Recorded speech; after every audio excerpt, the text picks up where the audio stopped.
Hey, I'm back again. Week 6. Alright, let's just. This week was something else, so I'm just gonna fly through this bitch. Commanders and Bears. Let me be real with you. I'm not gonna lie. I didn't watch this game at all. I had no drive to want to watch this game, and it doesn't seem like I missed much. Yeah, I didn't miss much apparently, because this game was 12-7, another barn burner on Thursday night. I did better things with my Thursday night. But no, it's fine. Commanders. Both these teams aren't good, but there's not much to say about this game. Commanders win, but they're still ass. Colts and Jags. I remember a couple weeks ago when I thought the Jags were gonna finally go for it. The Jaguars just whatever they were doing those 2 weeks where they looked good. They need to go back to that. Like I've noticed they aren't using James Robinson as much. This Jags team, they go from looking really good to really bad, and I don't know what their issue is, but I don't know if it's a talent thing, but I think Doug Pearson is a good hire. He's at least keeping them in all these games for the most part, and giving them a chance to win. And the Colts were just better today, and first time this year I've said that. Matt Ryan did fine. Matt Ryan was good this week. Everyone did pretty well. Everyone did pretty well in this game. It's just a matter of the Jags just aren't a good team, and the Colts are finally starting to play like a team. Yeah, so next is the Giants and Ravens, and yeah, the Giants are 4-1. They beat the Ravens. Danny Dart's playing good, Saquon's good, and the defense is also playing real well. And yeah, it's kind of hard to say, come up with excuses of why they don't deserve to be 4-1 at this point. They played really well, and it's the Ravens I'm concerned about. They've blown 3 big leads, and we have Lamar who's playing really well, but it's the rest of the team I'm concerned about, especially the fact that they have blown 3 leads, and they were big ones at that. I think this team will make the playoffs. They just won't be a deep playoff contender this year. But that's just me. The Patriots and the Browns. The Browns, they're like I said, they're the most average team of the year. Jacoby Brissett has been playing bad, and he continued playing, but this Patriots defense is really good this year, and Bailey Zappi is playing well enough where they are winning games with him. And I guarantee you that when Mac Jones is healthy and back, he's going to have to compete for a starting job again. I don't think they just give it right back to him. And, it's to see the Patriots are good even with this third string quarterback. That says a lot about the team as a whole and the coaching. Whether you think Bill Belichick's starting to lose it or not, this is kind of evidence that he's not. Bengals and Saints, Joe Burrow and Jamar Chase return to the Bayou for but yeah, the Bengals are finally hitting their stride again, and they've looked, the machine's kicking again, and now it's time. Now we're gonna see if this Bengals team can make another run at it. I think they can, but I think it's gonna be interesting to see. They've been good this year since they started getting good. The Bengals have been good. I just want to see if they can go one more step up. So these games against teams like the Saints that are worse than them aren't close. The Bills probably wouldn't be a close game if it was for that. If it was but the Saints ain't looking. The Saints look fine. I've said it every week though. The Saints look they're using Taysom Hill again, which makes you want to throw up. But they have no identity past Taysom Hill, in my opinion, and I think that's. Obviously, Jameis Winston is not the answer there. Andy Dalton isn't the answer. None of these quarterbacks are the answers, but their talent in that team is good enough that keeps them afloat. It's the Saints are in that weird spot where they don't want to rebuild and they don't have a quarterback to go for it. Next is the Steelers and the Buccaneers, the upset of the week. Somehow the Steelers offense finds 20 points to win a game. Kenny Pickett would end up getting injured, and Mitch would have to come in. Mitch will come in and put a dagger to Tom Brady and the Bucs. And that whole thing where Tom Brady was chastising his offensive line, I just don't think he has it anymore. I think finally time has caught up with him.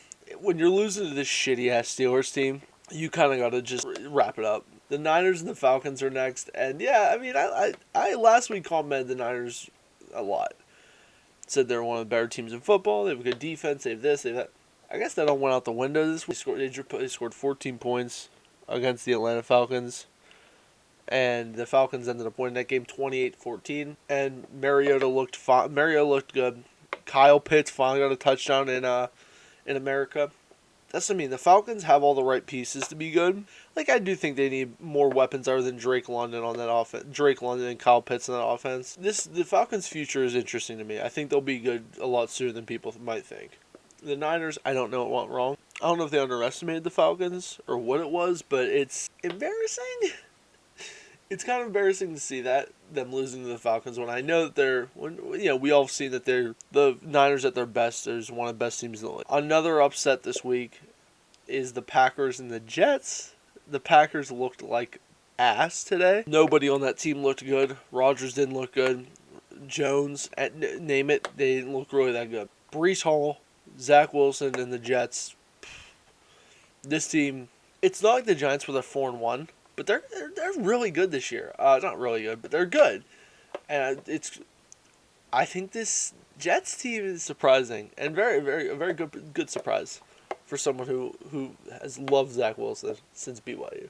Dolphins and Vikings. The Vikings continue winning, and they shut down the Dolphins late to take the game and win it. Take the game over. Kirk Cousins has looked really nice. Justin Jefferson's looking like one of the a top 2 wide receiver if he's not one. And yeah, obviously the Dolphins though, obviously them being on their 4th string quarterback or 3rd string, whatever they're at. Yeah, obviously it's not going to be good. You're not going to be amazing if you're on Skylar Thompson at quarterback, which hey, no diss to Skylar Thompson, but you're not going to get taken to the Super Bowl by a guy that's never played a snap in the NFL before a week ago. Yeah, respectfully. So yeah, obviously the Dolphins are going to keep losing until or if Tua comes back, and then the Vikings are going to keep rolling and winning until they run into a team that's better than them. And there's not many teams that are playing better than them right now. Rams and Panthers. The Rams. I'm going to start. I'm going to start here with the Rams. The Rams got a much-needed easy win. This might be the easiest win in NFL history. We'll touch on everything that happened with Carolina here in a second. But they didn't look past the Panthers. They just beat their ass. Well, not like it was hard. They beat their ass and they left. That was it.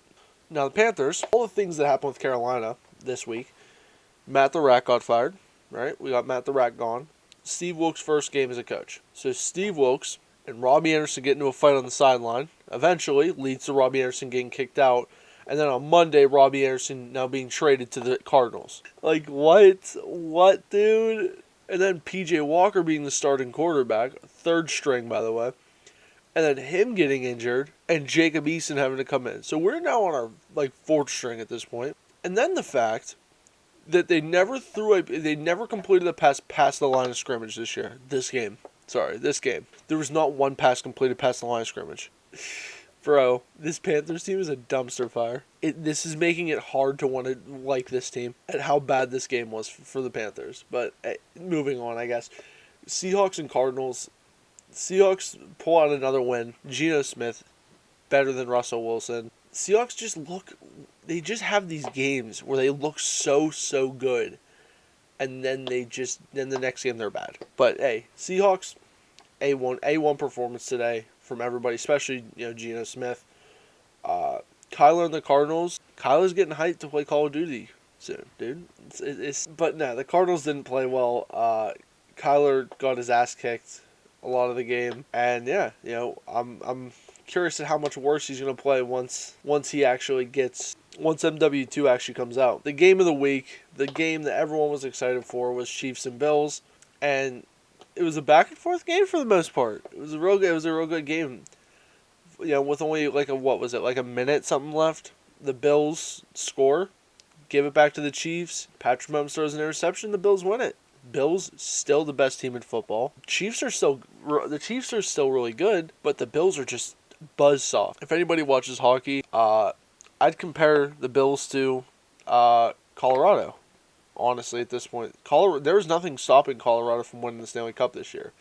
They were a buzzsaw that was just going to saw through whoever got in front of them. And the Bills are that, in my opinion, this year. But hey, we'll see. Not much is slowing them down. Sunday night game was Cowboys and Eagles. The Cowboys, hey, they're still looking fine. They're still looking cool. The Cowboys are a good team. The Eagles are better. The Eagles are just a better team. Jalen Hurts continues to be elite. The Eagles are still the only undefeated team left, and they handled the Cowboys fairly. 9-point win. That's it. And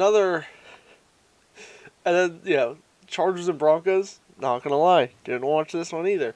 I had better things to do than watch another Broncos game because they put me to sleep for how boring they play football. I want to watch Justin Herbert more, but God, I don't want to watch the Broncos this year. It's uncomfortable. I think they're so boring to watch because it's just incompletion, and then they punt, and then the defense stops them, and then they just do. The Chargers win in overtime because of Dustin Hopkins. Yeah, 19-16. I was kind of hoping this Broncos team would be fun to watch, but I actively am finding myself finding other things to do than watch them. Hey, that's it. That's all I get. Here are the power rankings real quick, and I will see you guys next week for week 7. We're getting through the season pretty quick though. Week 7, please like, subscribe. God, that's so weird to say. I finally remember to say it again, but it's weird. I'll see you guys later. Bye.